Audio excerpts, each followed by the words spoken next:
Good morning, Don Pelayo here, checking in with you guys again today. Today is May 10th, 2025. I'm I got up out of bed about 9 o'clock this morning, feeling a lot better. It's like every Saturday rolls around, I feel like I have a little bit of time to sleep in the mornings.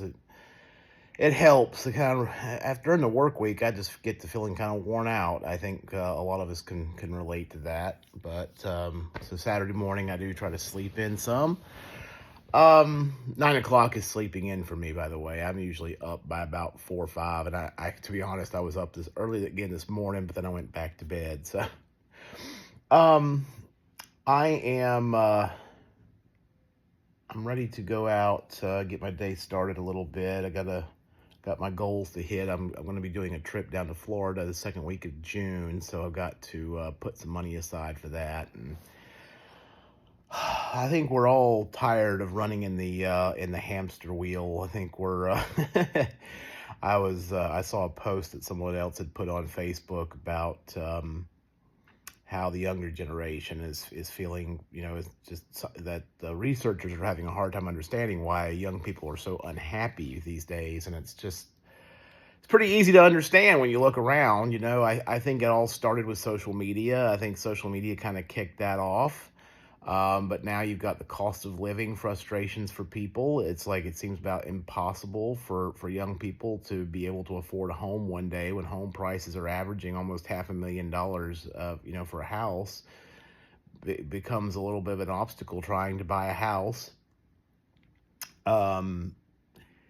Relationships are kind of dying. Men and women almost hate each other these days.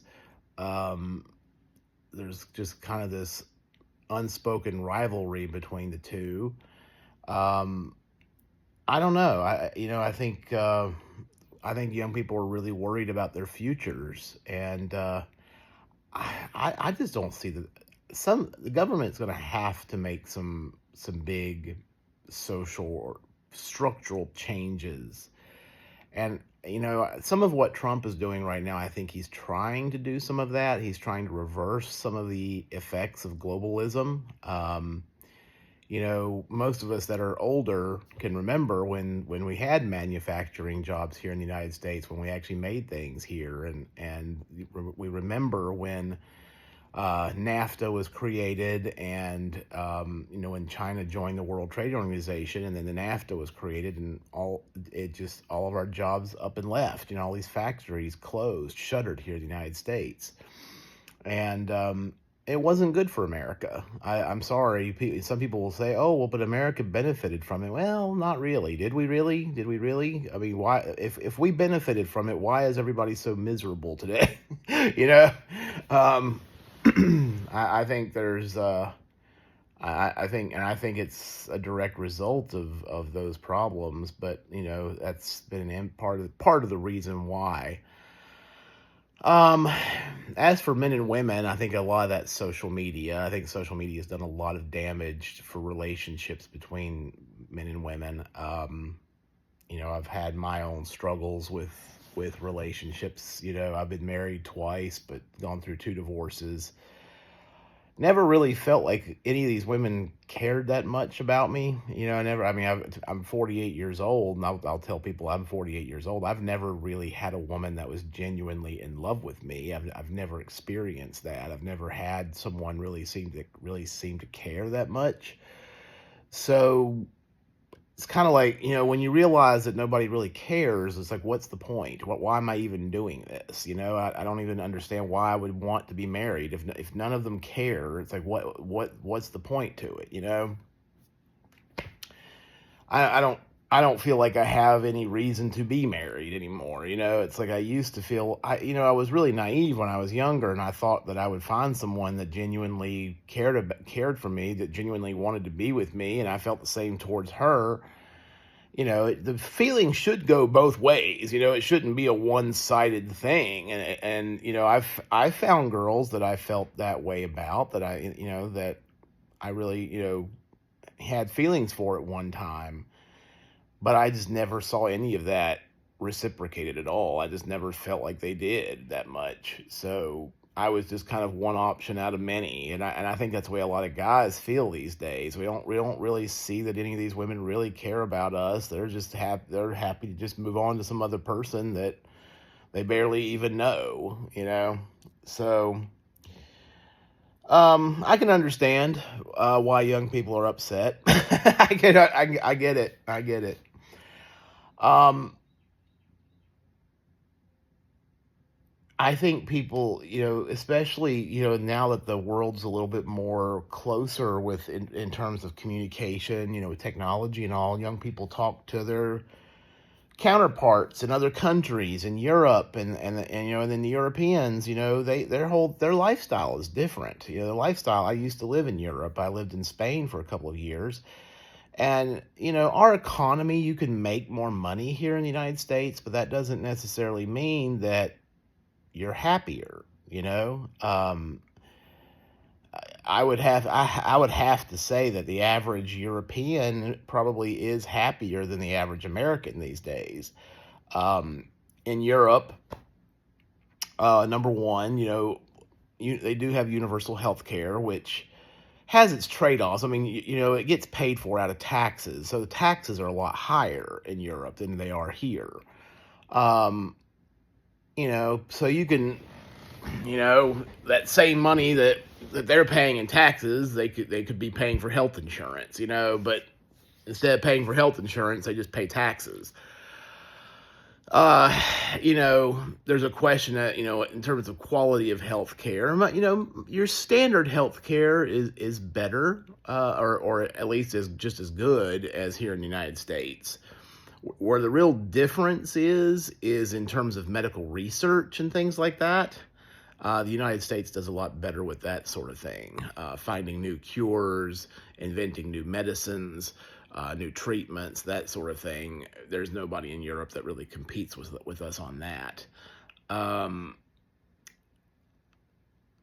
but then you also look at Europe. Here in the United States, you almost have to own a car. You have to have a car. You have to maintain that. So you have to have a car payment. Well, some people will say, oh, you don't have to have a car payment. Sure, if you've got $30,000 in the bank to go buy a car cash, okay, sure, you don't have to have a car payment. But most people have car payments. Um, and so you have to have a car payment, and you have to put gas in the car. You have to have car insurance. You have to maintain the car. In Europe, they have city buses, city transportation. They have trains that can take you between cities. You don't even have to own a vehicle. You don't have to own one in Spain. So that really cuts a big cost out for people. All you have to do is buy a monthly bus pass in the cities over there. And usually you can get that monthly pass for about $50 and you're good. And a lot of the towns, you don't even really need a bus pass, really. I mean, some of the bigger cities, if you live in Madrid or in Seville or in, one of the larger cities, you might want to have a bus pass, but I don't even think you even really need that if you live in some of the smaller towns. You can just walk. A lot of people in Spain just walk to where they need to get to inside their towns. Which actually gives them exercise. When you're living over in Europe, you almost always have 10,000 steps a day. It's like, so they exercise more. They're more active than we are. They have a healthier diet than we do. And then, of course, they get a lot of vacation time in Europe. A lot of Europeans take several weeks in the month of August off. So I get why young people here in America are unhappy. It's just we're just workaholics over here. We're not, it's just all about money, money, money, get money, get money, get money, get money, and that's the way America is. It's not like that in Europe as much, not nearly as much. They enjoy their time out with their families. It's just, it's a different lifestyle, completely different, in terms of all that. I think there's got to get to be some normalization here, in terms of how we live, because things are getting pretty bad. I don't know if they're going to get any better anytime soon either. I voted for Trump, and I'm hoping that his plans will begin to change things. But even I realize that even if it does work, even if he is able to bring some manufacturing back, number one, it's going to take years for it to happen. Number two, he's not going to bring back all the manufacturing that we lost. My hope, I guess the best outcome in my view is that we do get some of the heavier manufacturing back, things like machinery, cars, that we start making more of that stuff here. Things like textiles and toys and all the stuff that we buy from China. That most of that stuff's never coming back here. Just to be honest, it's just the cost of labor would be just prohibitive to bring it back here. So, but I think I think we could easily bring back the cars, machinery, also pharmaceutical drugs. We need to be making our own pharmaceuticals here in the United States. I don't like the feeling that we get 90% of our medications from China and India. That's not a good feeling to me. To me, that's a national security risk almost. Also, Trump's been talking about movies and things. I didn't realize Hollywood was doing quite so bad. I mean, I do feel like Hollywood for quite some time now has had some brain drain. Their creativity hasn't been as good. It's like they just keep making remakes of things. It's like, can't y'all come up with something new? It's like back 40 years ago, back in the 70s and early 80s, there was a lot of new good movie. You had Star Wars come out, and then you had, Indiana Jones, you had, Ghostbusters. You had all these things, these big, movie, families that came out, these, with their sequels. And it's like, last time here in the United States that we made a really good quality movie that people will want to watch 30, 40 years down the road. It's like, it's like, we haven't really done much creative. Oh, here comes another comic book movie. Oh, goody. It's like, okay, yeah, I don't know. It's just gotten a little, I feel like their creativity has just kind of died in Hollywood. They need to start creating some new movies, and if they're having hard times coming up with ideas, there's a lot of books in bookstores and in libraries that they could probably build movies off of. Go look in the bookstore. If you're having a hard time coming up with ideas, I don't know what's going on with Hollywood these days, but Trump's talking about putting a tariff on foreign movies, and it's like, well, do we really watch that many foreign films here in the United States? I don't feel like we do, but well, all of this stuff that's going on. I have two daughters, and I'm trying to plan for them. I want to try to help them as much as I possibly can. I want to leave them as much as I can, but it's just getting harder and harder out here. It's like, I don't know. I don't know what's going to happen. It's like, I feel like, I think many of us feel like our pay I'm making good money. It's just that good money doesn't go as far as it used to. It's like, this year I'll be right at six figures. I'll make roughly around 100K this year.